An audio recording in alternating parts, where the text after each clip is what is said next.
The value of 18% of 15% of 25/9 of 3800. 18% of 18/100 into 15% of 15/100 into 25/9 into 3800. ఈ zeros cancel.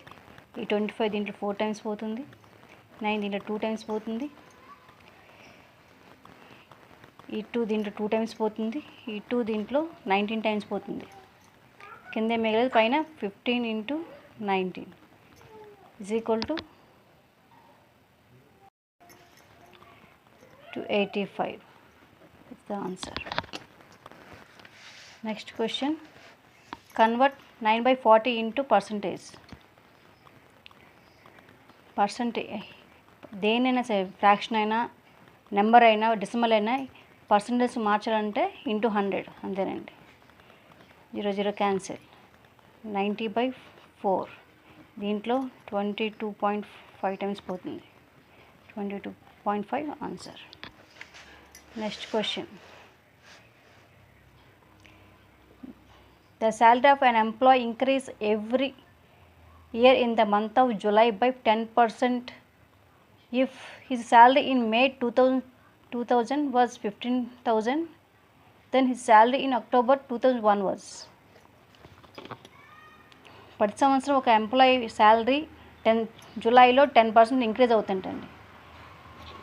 తన salary 2000 మేలో 15,000 అయితే October 2001లో తన శాలరీ ఎంత అని అంటున్నాడు.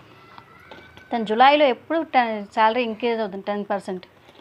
మే 2000లో 15,000 ఉంటే అక్టోబర్లో ఎంత అని అడుగుతాడు. 2001 అక్టోబర్లో ఎంత అని అడుగుతున్నాడు. మే తర్వాత జూలై వస్తుందండి. మే 2000లో తన శాలరీ 15,000 అయితే జూలై 2000కి తన శాలరీ 10% ఇంక్రీజ్ అవుతుంది, అంటే 1500 ఇంక్రీజ్ అవుద్ది. అప్పుడు తన శాలరీ ఎంత అవుతుందండి? 16,500. నెక్స్ట్ అక్టోబర్ 2001లో అక్టోబర్ కన్నా ముందే జూలై వస్తుంది. జూలై 2001లో తన శాలరీ మళ్ళీ 10% పెరుగుద్ది. మళ్ళీ దీని 10% ఎంత అండి? 1650.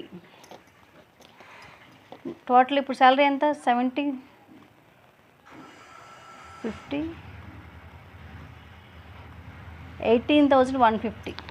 ప్రజెంట్ తన శాలరీ